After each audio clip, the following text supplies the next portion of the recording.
Hello दोस्तों, मैं नवीन पटवारी और आपके सामने मैं फिर उपस्थित हूँ एक नए सेशन के साथ। तो बिना देरी के अपने सेशन स्टार्ट करते हैं। और हमारा पहला क्वेश्चन है आज का। हिना जांगड़ी जी लिख रहे हैं, सर पटवारी एग्जाम की ओएमआर शीट तो अब काम की नहीं है, आएगी ना? क्योंकि गुम हो गई है। कोई टेंशन तो नहीं, खो जान दो, रद्दी में चली जान कुछ नहीं होने वाला। एडमिट कार्ड बचा के रखना लास्ट तक, ठीक है? एडमिट कार्ड बहुत काम आएगा आपका। एडमिट कार्ड बचाना है आपको। मेघ सिंह जी लिख रहे हैं, स्पोर्ट्स वाले जिनका स्पोर्ट्स सर्टिफिकेट वेरीफाई नहीं है, रेस्पेक्टिव एसोसिएशन से उसको प्रोविजनल में डाला है। हाँ, डाला है। पिछले साल नहीं लगी होने पर अब क्या करना होगा? एसोसिएशन से हम कांटेक्ट करें या वो खुद वेरीफाई करके उनसे? वो खुद वेरीफाई करा लेंगे। आप अपनी नेक्स्ट तैयारी पर ध्यान दो। जो फॉर्म मिलते जाए उनको बढ़ते जाओ, वरना कोटा खत्म होने वाला है आपका। ठीक है, आप नेक्स्ट पे ध्यान दो, वो अपने आप ही कर लेंगे। और जो भाई बोल रहे हैं रिजाइन देने की, और रिजाइन देने के लिए मैं आपको बता दूं कि जैसे ही डिस्ट्रिक्ट अलॉटमेंट हो जाए उसके बाद आपको 15 दिन मिलते हैं। उसी टाइम आपको मेडिकल सर्टिफिकेट 1 दिन का काम है, पुलिस वेरिफिकेशन बस 1 दिन का काम है। वो आपको फॉर्म भरना है, उसके 7 दिन बाद ही आपका पुलिस वेरिफिकेशन बन के आ जाता है। रिजाइन के लिए आपको अपनी अथॉरिटी से बात करनी होगी पहले ही। आप अपनी अथॉरिटी से बात करके पहले ही रख लेना कि मेरा इसमें सिलेक्शन हुआ है और मेरे को इसमें ज्वाइन करना है और मैं उसमें ज्वाइन करने जा रहा हूँ। और उसके बाद अगर आपको लगता है कि आपके विभाग में आपको एनओसी देने के लिए टाइम लग सकता है या फिर आपको रिजाइन देने के बाद उसको एक्सेप्ट होने में टाइम लग सकता है, तो आप कृपया करके और पहले ही रिजाइन दे के रख लें। अगर आपको पता लगे, आपको लगता है कि आप 1 दिन में ही रिजाइन एप्लीकेशन दे के और वहाँ से रिलीव हो सकते हो, तो बिल्कुल निसंदेह और बिना निश्चिंतता के जैसे डिस्ट्रिक्ट अलॉटमेंट हो उसके बाद करना रिजाइन। नहीं तो क्या है कि आपको सैलरी का थोड़ा घाटा पड़ जाएगा, है ना? सैलरी वगैरह जैसे आपने अभी दे दिया और ज्वाइनिंग हुई उसके 3 महीने बाद, तो 3 महीने की सैलरी का घाटा चला गया आपका, जो कि बहुत होता है। सुनीता कुमारी जी लिख रहे हैं, सर एक्सटेंशन लेने के बाद ट्रेनिंग होती है क्या बाद में? मैं आपको बता दूं, एक्सटेंशन लेने के बाद आपने जितना एक्सटेंशन लिया है उसके बाद आपको ज्वाइनिंग तो मिल जाएगी, पर ट्रेनिंग आपकी वेटिंग वाले भाई जो भी आएंगे 6-7 महीने बाद, 8 महीने बाद उनकी वेटिंग की लिस्ट निकलेगी और उसके बाद ही और उनके साथ ही आपकी ट्रेनिंग होती है। तब तक आपका फिक्सेशन नहीं होता है। हमारे साथी थे जिनका 3-3 साल में फिक्सेशन हुआ था, बाकी हमारा 2 साल बाद ही जस्ट हो गया था, क्योंकि हमारे जो भी साथ के साथी थे उन्होंने सब ट्रेनिंग ट्रेनिंग एक साथ ही की थी। और जो वेटिंग जो एक्सटेंशन लेके आए थे या जिनका और उसके बाद हुआ था, मतलब एक्सटेंशन के बाद, तो उनकी वेटिंग वालों के साथ ट्रेनिंग करा दी थी शायद सात जो मतलब फिक्स ट्रेनिंग सेंटर है वहाँ पे। ठीक है। कपिल कुमार जी लिख रहे हैं, भाई आपका अगर पटवारी वीडियो में दोनों में होता तो आप क्या चूज करते? तो मैं आपको बता दूं, क्या मेरा जो घर के पास आता मैं पहले उसे लेता, फिर बाद में और मेरा आउट ऑफ डिस्ट्रिक्ट आता तो मैं पटवारी सिलेक्ट करता। क्यों? क्योंकि मेरे को घर पे ज़्यादा रहना है, मेरे को घर से बाहर रहने में दिक्कत आई है हमेशा। और मैं, क्योंकि मेरे को पता है वीडियो में ट्रांसफ़र नहीं होते हैं, और मेरे को सारी सच्चाई पता है कि वीडियो में, और मैं जो सोच रहा हूँ कि इस तरीके से चीज़ें चलती हैं वैसे नहीं चलती हैं। क्योंकि आप अभी इस जॉब में आए नहीं हो, आप आ जाओगे तो आपको पता लगेगा कि थोड़ी टेंशन भरी ज़िंदगी वीडियो की ज़्यादा है, पटवारी की कम है। ठीक है, दबाव थोड़ा पटवारी पे, वो वीडियो पे ज़्यादा रहता है, पटवारी पे कम रहता है। तो अगर मैं प्रेजेंट में वो सारी नॉलेज है मेरे को, तो मैं लोकल में भी पटवारी को चूज़ करता, मैं वीडियो को चूज़ नहीं करता। लोकल में भी नहीं करता और बाहर जाते तो भी नहीं करता। बाकी औरों की थिंकिंग मेरे से अलग हो सकती है, तो इस बात में आप मतलब ये मत करिए। और मैं पटवारी की इसलिए मतलब सपोर्ट में हूँ क्योंकि मैं आपको बताया था ना मैंने कि मेरे दोनों में हुआ था, पर मैंने लिया नहीं था। और मैं बहुत दिनों तक रिग्रेट किया था कि मेरे को वीडियो में लेना चाहिए था।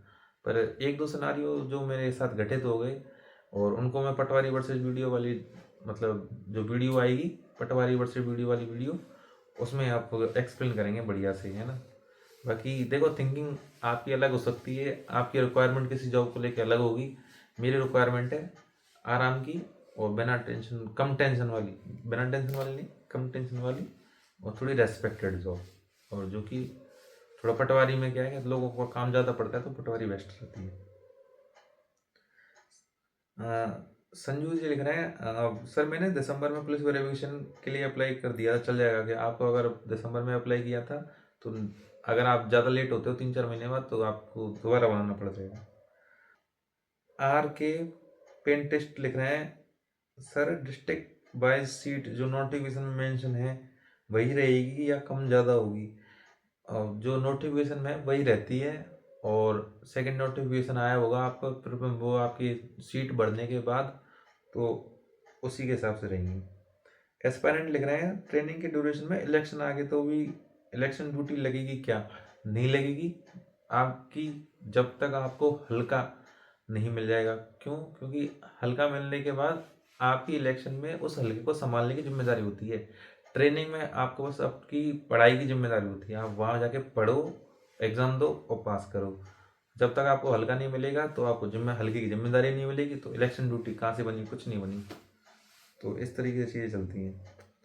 गेमिंग यूट्यूब लिख रहे हैं सर, आगे का क्या प्रोसेस रहेगा? जैसे डिस्ट्रिक्ट अलॉटमेंट हो गया, फिर ट्रेनिंग पहले होगी या फिर ट्रेनिंग करनी होगी डायरेक्ट? मैं आपको बता दूं इसकी प्रोसेस ऐसे रहती है। आपका डिस्ट्रिक्ट अलॉटमेंट हो गया, डिस्ट्रिक्ट अलॉटमेंट के बाद आप डिस्ट्रिक्ट में ज्वाइनिंग करने जाते हो, ज्वाइनिंग करने के बाद आपको एक डेट बताई जाती है, उस डेट पर जाके आप ट्रेनिंग सेंटर में जाते हो, ट्रेनिंग सेंटर में आप ज्वाइन लेते हो, अपनी ज्वाइनिंग देते हो, और ज्वाइनिंग देने के बाद आपकी ट्रेनिंग स्टार्ट हो जाती है उसी दिन से। ठीक है, 1-2 दिन की रियायत देते हैं वो। क्यों? क्योंकि कुछ लड़के मतलब पहुंचते हैं, कुछ लेट पहुंचते हैं, 5 बजे बाद पहुंचते हैं, पर उनकी जॉइनिंग तो ले लेते हैं, पर उनका अगले दिन का रिलीव लेटर बनाते हैं। तो इस वजह से 1-2 दिन की रियायत मिलती है, उसके बाद आपकी रेगुलर जॉइनिंग चलती है, रेगुलर ट्रेनिंग चलती है। खटाना जी लिख रहे हैं सेटलमेंट डिपार्टमेंट में प्रमोशन फास्ट होते हैं, बिल्कुल सही है।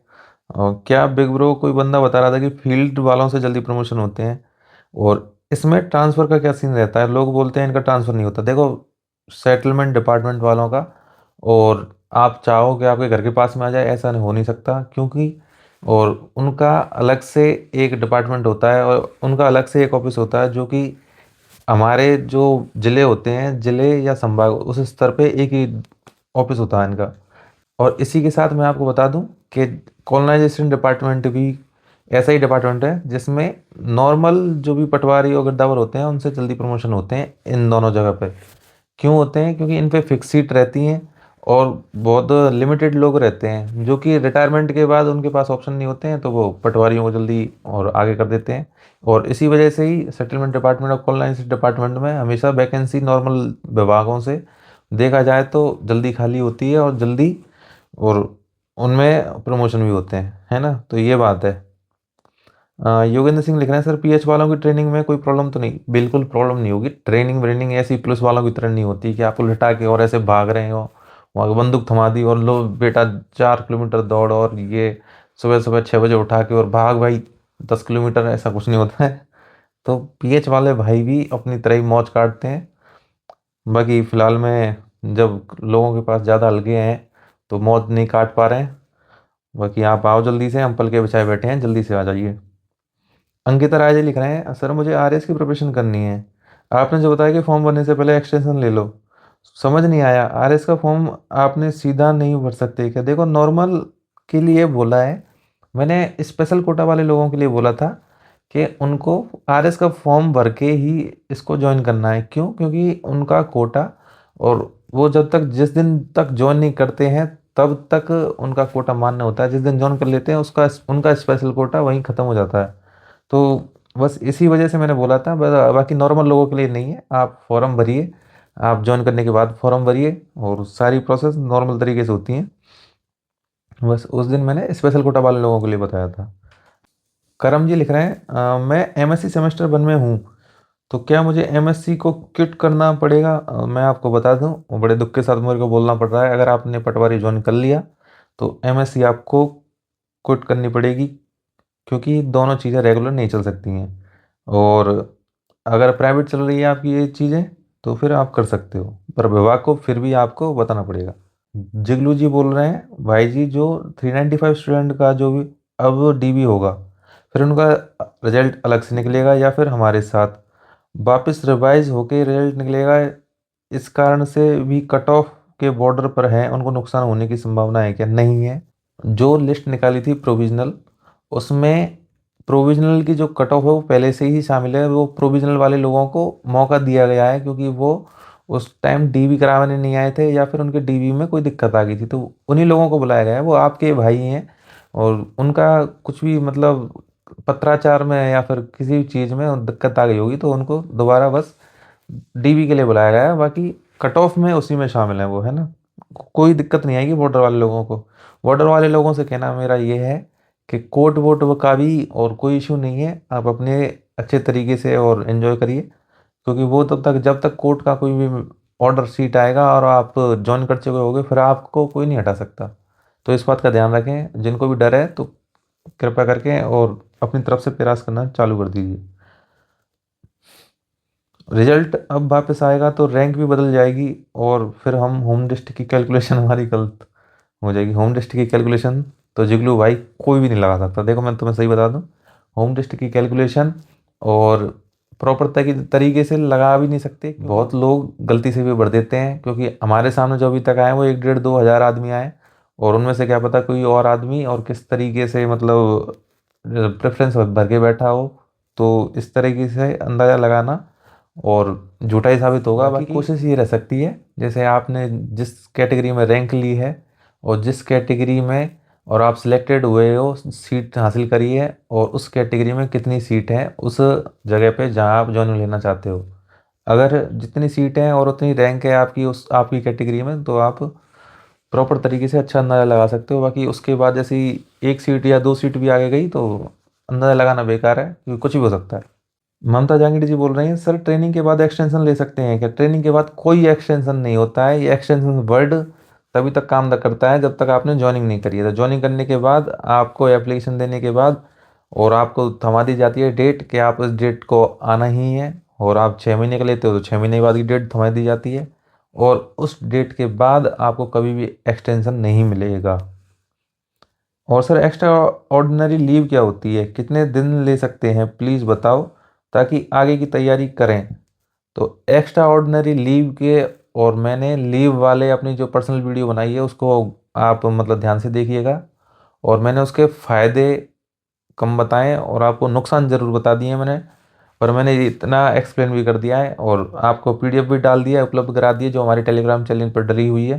तो आप वहाँ जाके टेलीग्राम चैनल ज्वाइन कीजिए, जिससे क्या है कि आपको दोनों चीज़ें और वीडियो से आपको अंदाज़ा पड़ जाएगा कि किस तरीके की एक्स्ट्रा ऑर्डिनरी लीव होती है वो, और पीडीएफ से आपको अंदाज़ा लग जाएगा कि किस तरीके से और आपको लेनी पड़ेगी वो। ठीक है। शिवेंद्र सिंह जी लिख रहे हैं, एक बार जो तहसील मिलती है उसके बाद दूसरी तहसील में ट्रांसफ़र आसान होते हैं क्या? एक बार जो तहसील मिलती है दूसरी तहसील में ट्रांसफ़र इतना आसान होता है? ठीक है, आपका मन होना चाहिए तो आप, और मन से ज़्यादा, और वो जगह खाली होनी चाहिए जहाँ आप लेना चाहते हो, फिर आराम से ट्रांसफ़र हो जाते हैं। तहसील से तहसील की बोल रहा हूँ मैं, डिस्ट्रिक्ट से दूसरी डिस्ट्रिक्ट के लिए नहीं बोल रहा हूँ। देखो कैलाश गुजर जी, और मुझे आपका क्वेश्चन समझ में नहीं आया है। बाकी मैं जितना समझ पा रहा हूँ आप कहना चाह रहे हो कि जो प्रेजेंट में जो कट ऑफ है वो 2 गुना की है। वो 2 गुना की नहीं है, वो 1 गुना की आई है। अगर आपका नाम आया तो आप सिलेक्शन ले चुके हो और आपने डीबी भी करा लिया होगा। प्रवीण काबरा जी लिख रहे हैं, सर मैं ईडब्ल्यूएस कैटेगरी में लास्ट हूँ और मेरी तहसील में ईडब्ल्यूएस की कोई भी सीट नहीं है, तो मुझे मेरी तहसील मिल सकती है क्या? क्या बातें कर रही हो यार, ये तो आप जहाँ भी रहो वो बढ़िया रहो, आपको होम टेस्ट तहसील नहीं मिलने वाली है। पर ऐसा भी नहीं है कि आपको उसके पास की तहसील नहीं मिल सकती। रोज़ 2 अगरबत्ती भगवान के नाम की जला दिया करो और उससे काम हो जाएगा आपका। नहीं, ऐसा कुछ नहीं है। और आप अपनी तरफ से और ये सोच सकते हो कि आपको जो भी मिले जहाँ भी मिले वहाँ आपको जॉब करनी है, उसके 2 साल बाद ट्रांसफर ले लीजिएगा और आसान रहता है। रोहिताश मीना जी लिख रहे हैं, अगर मैं दूसरे डिस्ट्रिक्ट में ट्रांसफर ले लेता हूँ, पटवारी में सीनियरिटी कम होगी क्या? नहीं होगी, और मैंने आपको सीनियरिटी के बारे में पूरा एक्सप्लेन कर दिया है ऐसे जस्ट पहले वाली वीडियो में। फिर भी मैं आपको बता दूं, सन 2018 से पहले और ये चीज़ें होती थी, 2018 के बाद पटवारियों की प्रयास से और ये चीज़ें और अब ख़त्म हो चुकी हैं। अब केवल स्टेट वाइज मेरिट लिस्ट बनती है, जो कि राजस्व विभाग हर साल निकालता है, और उसी से सीनियरिटी और आपका प्रमोशन डिसाइड होता है। ठीक है। हीना जांगड़ी जी लिख रही हैं, सर प्लीज़ टेल मी, रोजगार मेला में हमें मिल तो जाएगा ना अपॉइंटमेंट? देखो सरकार की पूरी मंशा है, उनको अपने कर्तव्य जो उन्होंने करे हैं पिछले साल में, जो उन्होंने जॉइनिंग दी है, एग्ज़ाम कराए हैं, तो उनका फल उनको मिलना चाहिए और उसी तरीके से वो प्रयास कर रहे हैं। पर कुछ चीज़ें अनियमित देखो, कुछ भी कहना, अनियमितता होगी। बाकी जिस हिसाब से सारी चीज़ें चल रही हैं इतनी फास्ट तरीके से, जो पिछली आप अगर कंपैरिजन करो तो मेरे को लगता है कि दे देना चाहिए उनको, क्योंकि उन्हें ज़्यादा मेहनत नहीं करनी होती है। बट बल्कि ये है कि उनकी प्रायोरिटी क्या है। अगर आप प्रायोरिटी पे आते हो आप खुद, तो वो दे देंगे। वरना एक दो महीने जैसे हमारे निकल गए थे, वो आपके भी निकल जाएंगे, पता नहीं चलेगा। सुपर हिट सॉन्ग्स लिख रहे हैं भाई। रेट लगाने पर प्रोविशन में फुल सैलरी मिल सकती है क्या? और मिल सकती है तो उसके बारे में विस्तार से बताओ। देखो मैं बता दूं, रेट लगाने से नहीं मिलेगी आपके लिए। कुछ लोग आवाज़ उठाने लग रहे हैं, उनका सपोर्ट करो, वो अपने आप भी आपका काम कर देंगे। और मैं देख रहा हूँ कि मैंने मैंने मतलब कुछ अपने साथियों को बताया था कि इस तरीके से वो साथी सपोर्ट कर रहे हैं, तो आप उनकी तरफ आगे हाथ हाथ बढ़ाएं और उनको धन्यवाद प्रदान करें। और उनके सपोर्ट में आप बोलें कि आप करो और हम आपके साथ हैं। और इसी से यार कोई भी बंदा आपके साथ हो जाता है। और इतनी छोटी सी भी मदद मिलती है तो आप प्रयास करें उसको, मदद को और एक अहम मुद्दा बनाने का, ठीक है ना? वरना चीज़ें दब जाती हैं यार, संख्या कम होती है तो दब जाती हैं चीज़ें। सर, अगर मैं यूपीएससी और स्टेट पीएससी की तैयारी करूं तो बॉन्ड का क्या सीन रहेगा? आप तैयारी करोगे तो कुछ सीन नहीं रहेगा वर्तमान में। और जो नेचर चल रहा है कि स्टेट पीएससी जो हमारी आरपीएससी लेवल, वो आरपीएससी आरएएस का एग्ज़ाम होता है, और उसकी ज्वाइनिंग लगभग 1.5 2 साल बाद, 2 ढाई साल बाद मिलती है। और उसमें आपको नई बॉन्ड बनना पड़ेगा। यूपीएससी में लगते हो आप, आईएएस बनते हो, जो कि एक बढ़िया बात है। तो उसमें देना पड़ेगा आपको, बढ़िया बात होने के बावजूद भी। तो ये रूल है, अब मैं क्या कर सकता हूँ, यही बात है। जे भी वो लिख रहे हैं, सर मेरी अभी बीएड सेकेंड ईयर चल रहा है, और अप्रैल एंड तक मेरी इंटर्नशिप पूरी होगी, और जून जुलाई के आसपास फाइनल एग्ज़ाम होंगे।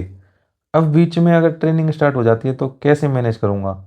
ट्रेनिंग में एब्सेंट रह सकते हैं क्या? ट्रेनिंग में एब्सेंट रह सकते हो। जब आपको एब्सेंट ही रहना है तो एक्सटेंशन भी नहीं लेना, आप मेरे को बताओ। एक्सटेंशन लीजिए, बीएड कंप्लीट करिए, तब आइए यहाँ पे, तब आइए। और आपकी जो ट्रेनिंग जो बच जाएगी जो आपकी, तो वो आपके जो वेटिंग वाले भाई आएंगे साथ में, उनके साथ हो जाएगी। पीएच और एसपी वाले भाई आएंगे, उनके साथ हो जाएगी, है ना? राजेश बैरवाजी लिख रहे हैं, सर मेरे सभी डॉक्यूमेंट में मम्मी का नाम संतोषी देवी है और मम्मी के डॉक्यूमेंट में अनोखी देवी है, इसलिए मैंने मम्मी के आधार कार्ड में अनोखी देवी और संतोषी देवी करवा लिया है। अच्छी बात है। कोई दिक्कत आएगी क्या ज्वाइनिंग के टाइम पे? डीबी हो गया है, फिर क्या दिक्कत आएगी? डी अगर दिक्कत होनी होती तो डीबी के टाइम हो जाती, है ना? ये तो सिंपल सी बात है। और बिल्कुल टेंशन मत लो। और ये सारी चीज़ें जब आपने आधार कार्ड में पहले से ही चेंज करा रहा है तो ये बहुत बेस्ट करा आपने। अगर यहाँ आधार कार्ड में नहीं हो पाता तो दिक्कत आ जाती है आपको। आप बिल्कुल फ्री हो। यूके गोस्वामी जी लिख रहे हैं, सर विडो कैटेगरी का भी पटवारी ज्वाइनिंग के बाद जो कोटा मिलता है वो खत्म हो जाता है क्या? तो मैं आपको बता दूं, विडो कैटेगरी शायद स्पेशल कोटा में नहीं आती हैं। स्पेशल कोटा में, और मैं पूरा रिसर्च करके और इस मैटर पे और एक मतलब अलग से सेशन निकाल दूंगा, या फिर टेलीग्राम चैनल पे डाल दूंगा, तो टेलीग्राम से जुड़ जाएं। और बाकी मैं बहुत सारी अपडेट वहाँ देते रहता हूँ। भैया आप जो बता रहे थे कि जॉइनिंग के टाइम टैबलेट या मोबाइल के लिए गवर्नमेंट कुछ पैसे देती है, उसका क्या मामला है? उसका ये मामला है कि सरकार नहीं चाहती कि आप ये बहाना बनाओ कि आपके पास मोबाइल नहीं है, और आप ये बहाना बनाओ कि आपके फ़ोन में रिचार्ज नहीं है। रिचार्ज का भी चल रहा है, और शायद लग रहा है मेरे को रिचार्ज का भी सरकार प्रोवाइड कराएगी। बाकी नहीं कराती है तो भी कोई दिक्कत नहीं है, क्योंकि अपने पास पर्सनल रिचार्ज, पर्सनल सिम होती है, उसमें रिचार्ज करा लेते हैं। मोबाइल को इसलिए दे रही है कि जिससे क्या है कि आगे जाके ये बात ना आए, क्योंकि कुछ दिनों पहले और सुप्रीम कोर्ट ने भी और ये चीज़ें बताई थी कि आप किसी पर्सनल मोबाइल के अंदर, और आप और खुद की जो सरकारी ऐप या किसी थर्ड पार्टी ऐप को डाउनलोड नहीं करवा सकते, कोई भी सरकारी विभाग हो नहीं। तो इस वजह से उन्होंने 12,000 रुपये दे के और इस चीज़ में थोड़ा वो कर दिया है कि अब मतलब अपन मना नहीं कर सकते किसी भी ऐप को डाउनलोड करने के लिए। एडयू मोटिवेशन जी लिख रहे हैं, सर मुझे बताओ कि 13,000 से कैसे गुजारा होगा? नहीं होने वाला। देखो मेरी बात सुनो, कि 13,000 बेरोजगारी से तो ज़्यादा ही है। और आप अगर रूम लेके रहते हो, खाना पीना बनाते हो, तो 4-5 हज़ार में निपट जाता है, बाकी के पैसे बच जाते हैं जो आप किसी भी तरीके से यूज़ ले सकते हो। देखो गुजारा तो, अगर मैं बताऊं, मेरी सैलरी में भी नहीं हो पाएगा अब मेरा। और अब मेरे को पता लगे कि मेरी 13,000 दोबारा से हो जाएगी, तो फिर मैं भी कैसे गुजारा करूँगा। तो आप ये बस सोच का फ़र्क है, थोड़ा सा मेंटेन करना पड़ता है। बाकी राजस्थान में हर नौकरी वाला और जो 2 साल काटता है वो मेंटेन करता ही है। आप भी कर सकते हो। बस एक बात है कि 100% पे अगर मिल जाए आपको, या 70% नहीं मिले, 100% में आपको 20-21 हज़ार मिल जाते हैं, उसमें थोड़ा ज़्यादा बढ़िया मज़ा आता है। लगता भी है कि आप नौकरी लग चुके हो। या इसमें 13 हज़ार में नहीं लगता है नौकरी लगे हो। आप किसी को बताते हो कि 13 हज़ार सैलरी, शर्म आती है, सच्ची बता रहा हूँ। मेरे को आती थी, कोई पूछता था कितनी सैलरी है। एजुकेशन मोटिवेशन जी लिख रहे हैं, रिश्वत भले ही मतलब, लेकिन एक्स्ट्रा लीगल इनकम है क्या कुछ? हाँ है। गिरदावरी, गिरदावरी करिए, खूब पैसे कमाइए। और पिछली बार और लगभग 35-40 हज़ार रुपये का बिल बनाए। और अगर मैं खुद करता तो वो पैसे शायद मेरे पास आते, पर हमारे सर्वेयरों के पास जाएंगे वो पैसे। मुकेश जी लिख रहे हैं, सर मैं पटवारी के लिए पुलिस वेरिफिकेशन अप्लाई कर दूं क्या, या बाद में करना है, कब करना है? एक परफेक्ट आंसर दो। परफेक्ट आंसर मैं बता दूं, आप प्रेजेंट में कर दीजिए।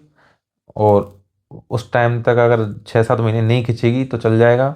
बाकी वो प्रेजेंट में शायद 2-3 महीने पुराना ही मांगते हैं, ज़्यादा पुराना मांगते नहीं है। तो इस वजह से मैंने बोला था कि आपकी जॉइनिंग आए और जॉइनिंग की डेट आए तो उस टाइम ही आपको अप्लाई कर देना। 7-8 दिन में बन जाता है, अगर कोई भी जैसे आपके ऊपर केस वगैरह ना चल रहा हो। और मैंने इस बारे में आपको बता दिया है कि केस वगैरह चल रहा हो तो आप अभी अप्लाई कर दीजिए, जिससे कि वो आगे प्रॉब्लम आने वाली थी वो अभी आ जाएगी और आपको पता लग जाएगा, उसको सॉल्यूशन भी ढूंढ लोगे आप। लास्ट में सॉल्यूशन नहीं मिलते हैं। और जिसको भी ये थोड़ा सा भी डाउट है, ये कुछ चीज़ें ऐसे पुराने बीच में हो चुकी हैं, या फिर कुछ चीज़ें हो गई थी गलती से भी, और क्या पता वो चल रही हो और आपको पता ना हो, तो आप एक बारी करा लीजिए जिनको डाउट है। बाकी उसी टाइम करा लेना, 7 दिन में और आ जाता है, कोई दिक्कत नहीं आती है।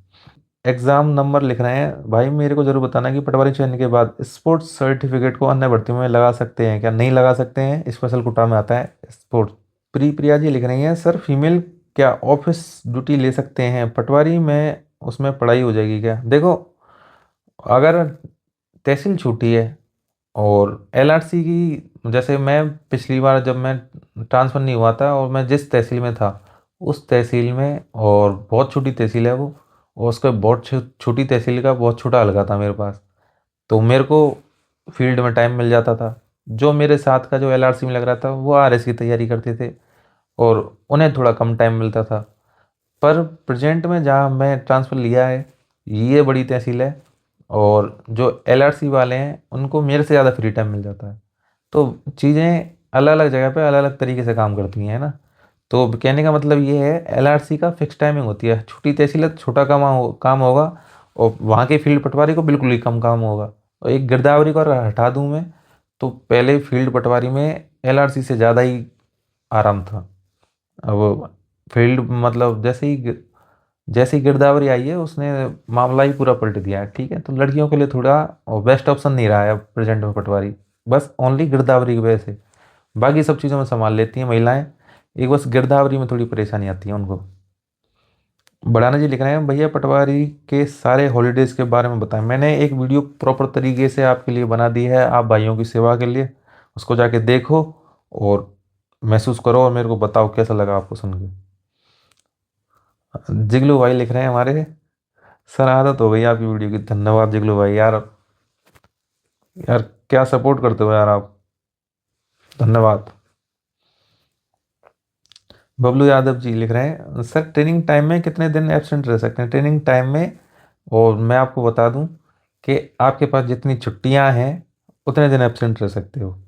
और मैंने आपको बता दिया है किस तरीके की छुट्टियां मिलती हैं। आप कितने भी दिन एब्सेंट रह लो, पर मैं आपको बता दूं कि आपको, और जब एग्ज़ाम चलें तो एग्ज़ाम के टाइम में एब्सेंट नहीं रहना है। पूरी 6 महीने आपने एब्सेंट रह लिए, पर लास्ट के दिन जब एग्ज़ाम होंगे उस टाइम एब्सेंट नहीं रहना है। पास करने की टेंशन मत लेना, पास हो जाते हो, बस एग्ज़ाम देने पहुंच जाना। एस के आर जी लिख रही हैं, सर मैं पशु परिचर से और पटवारी में आऊँगी प्रोविज़न से पहले, तो बॉन्ड भरना पड़ेगा क्या? बताइए सर। नहीं भरना पड़ेगा, आपने 10वीं बार ये क्वेश्चन पूछा है। वो बॉन्ड नहीं है पशु परिचर में, मैंने सर्च कर लिया है, मैंने अच्छे तरीके से जानकारी ले ली है। कोई भी बॉन्ड नहीं है, आप आ जाइए। सुधीर मीना जी लिख रहे हैं, सर जिला आवंटन कब होगा? जिला आवंटन मैंने आपको बता दिया था कि सर ने, आलोक सर ने जो भी ट्वीट किया था, तो उसको डेप्थ तरीके से आप समझिए तो आपको पता लगेगी कि विभाग में कैसे काम चलता है। तो मैं आपको बता दूं कि उन्होंने जस्ट 2 दिन पहले ही और वो डाटा भिजवाया है। तो उसके बाद लगभग राजस्व विभाग में 1 महीने का टाइम तो मेरे हिसाब से लग जाना चाहिए, क्योंकि लग ही जाता है इतना। हमारे टाइम पे 2-2.5 महीने लग गए थे, आपके टाइम पे और 1 महीने तो लग ही जाएगा। ठीक है दोस्तों, तो आज के हमारे सारे क्वेश्चन हो चुके हैं और मैंने अपनी तरफ से सारे क्वेश्चन ढूंढ ढूंढ के निकाल के और मैंने जवाब दे दिए हैं। फिर भी कोई क्वेश्चन मेरे भाई और बहनों के रह गए हों तो कृपया करके इस वीडियो के नीचे कमेंट करके और मेरे को बता दीजिए, जिससे अगर कोई इमरजेंसी वाले क्वेश्चन होंगे तो उनको मैं तुरंत मतलब हल करने की कोशिश करूँगा। बाकी इस चैनल को सब्सक्राइब करें, अगर आपको चीज़ें अच्छी लग रही हो सब्सक्राइब करके ही जाएं, अच्छी लगें चाहे नहीं लगें, आपके लिए मेहनत कर रहा हूँ मैं, ठीक है। लाइक करिए और शेयर करिए हमारे जैसे भाइयों की, और जिससे मदद हो सके, जिन भाइयों को मतलब कुछ नॉलेज नहीं हो, किसी में डाउट आ रहा हो, तो ये चैनल उनके लिए हेल्पफुल रहेगा। बाकी तब तक के लिए साथियों मेरे को विदा चाहिए, और साथियों वंदे मातरम, जय पटवार संगठन।